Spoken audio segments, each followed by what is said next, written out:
दोस्तों, क्या आपको पता है पिछले कुछ दिनों से सोशल मीडिया पर एक बड़ी खबर आग की तरह फैल रही है। कहा जा रहा है कि ईपीएस 95 के तहत अब न्यूनतम पेंशन 1,000 रुपए नहीं बल्कि 2,500 रुपए या कुछ जगहों पर तो 7,500 तक कर दी गई है। लोग अपने व्हाट्सएप ग्रुप्स में शेयर कर रहे हैं, सरकार ने आखिरकार पेंशन बढ़ा दी। लेकिन क्या वाकई ऐसा हुआ है? क्या सरकार ने सच में पेंशन बढ़ाने का ऐलान कर दिया है? या फिर यह सिर्फ एक और फेक न्यूज है जो रिटायर लोगों की उम्मीदों से खेल रही है?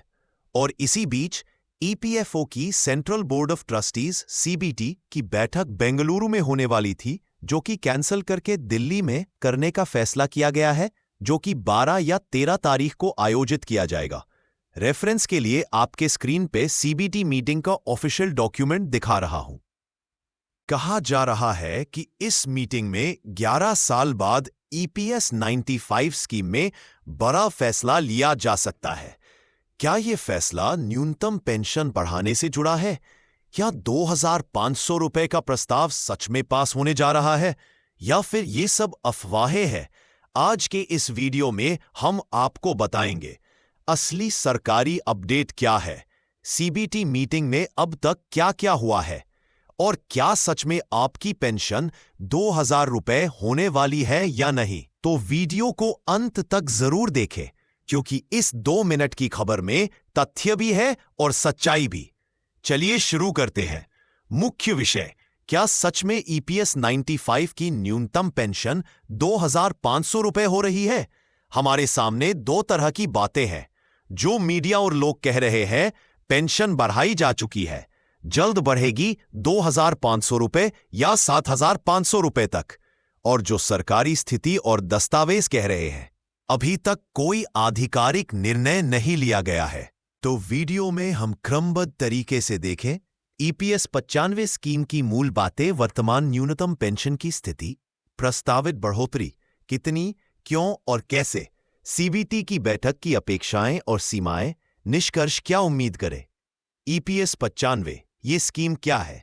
ईपीएस 95 यानी एम्प्लॉइज पेंशन स्कीम 1995, ये ईपीएफओ की पेंशन स्कीम है जो वेतनभोगी कर्मियों को रिटायरमेंट के बाद मासिक पेंशन देने हेतु बनाई गई है। इसके अंतर्गत उस कर्मचारी को पेंशन तब मिलेगी जब उसने कम से कम 10 वर्ष लगातार सेवा की हो। पेंशन की गणना इस फॉर्मूले पर आधारित होती है: pension equals pensionable salary pensionable service into 70, जहां पेंशनेबल सैलरी ये उस व्यक्ति की अंतिम 60 महीने की औसत वेतन प्लस डीए। एक महत्वपूर्ण बात, ईपीएस 95 में वेतन की एक कैप है। यदि आपके वेतन या डीए में वृद्धि बहुत बड़ी हो तो वह हिस्सा कैप के बाहर आ सकता है। वर्तमान में न्यूनतम पेंशन 1,000 रुपए प्रति माह है। यह 2014 में तय किया गया था और अब तक नहीं बदला गया। इस राशि को 11 सालों से नहीं बदला गया है, जबकि महंगाई इन्फ्लेशन ने खर्च बहुत बढ़ा दिए हैं। कई पेंशनर्स और ट्रेड यूनियनों ने यह मांग उठाई है कि यह राशि पूरी तरह अप्रतिष्ठित हो गई है, क्योंकि 1,000 रुपए में आज की जीवन यापन की लागत भी मुश्किल से ही पूरी होती होगी। प्रस्तावित बढ़ोतरी 2,500 रुपए तक संभव?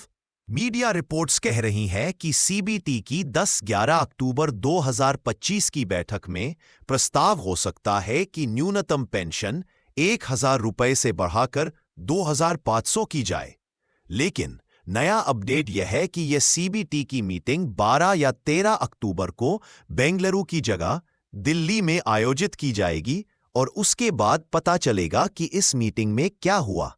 उदाहरण के लिए फाइनेंशियल एक्सप्रेस ने लिखा है कि इस बैठक में यह प्रस्ताव चर्चित एजेंडा हो सकता है।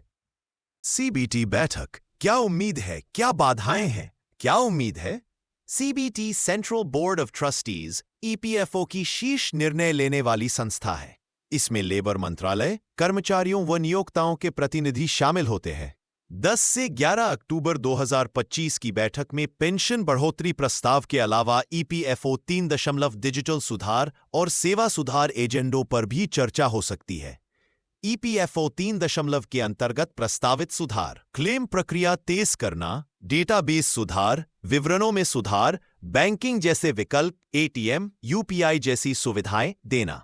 कुछ रिपोर्ट्स कह रही है कि न्यूनतम पेंशन बढ़ाने का विषय मुख्य एजेंडा सूची में नहीं हो सकता, पर आपातकालीन प्रस्ताव के रूप में वह भी शामिल हो सकता है। क्या बाधाएं और चुनौतियां हैं?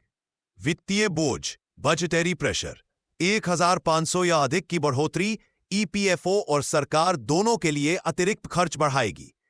कोटक सिक्योरिटीज ने इस अतिरिक्त बोझ का आकलन किया है। स्वीकृति की जरूरत, सीबीटी का प्रस्ताव स्वीकृत हो जाना पर्याप्त नहीं है, इसे सरकार और वित्त मंत्रालय की मंजूरी प्राप्त करनी होगी। तकनीकी तैयारी, pension fund, computation system, IT infrastructure को अपडेट करना होगा ताकि नई पेंशन दर लागू हो सके। ईपीएफओ 3 एडॉप्शन इस तैयारी से जुड़ा है। विवाद और असहमति, ट्रेड यूनियन, कर्मचारी एवं नियोक्ता प्रतिनिधियों के बीच मतभेद हो सकते हैं कि बढ़ोतरी कितनी हो और कैसे फंडिंग हो। वास्तविक प्रभाव, यदि निर्णय देर से लिया जाए या अधिसूचना रिलीज में देरी हो तो लाभार्थियों को तत्काल फायदा न मिले। 6. निष्कर्ष, क्या उम्मीद करनी चाहिए? तो सच्चाई यह है कि अभी न्यूनतम पेंशन 1,000 रुपए ही है और यह 2014 से नहीं बदली है। बढ़ोतरी की बातें 2,500 रुपए की बात मीडिया में अधिक प्रामाणिकता से उभर रही है, लेकिन यह अभी केवल प्रस्ताव है, निर्णायक नहीं। सीबीटी की बैठक इस सप्ताह हो रही है, उसमें इस प्रस्ताव पर विचार हो सकता है, लेकिन अंतिम फैसला, अधिसूचना और क्रियान्वयन बाद में होगा। इसलिए उम्मीद रखें, लेकिन आधिकारिक घोषणाएं और सरकारी पत्र देखें। वीडियो में यही संदेश देना चाहिए कि हम अफवाहों में नहीं उलझे।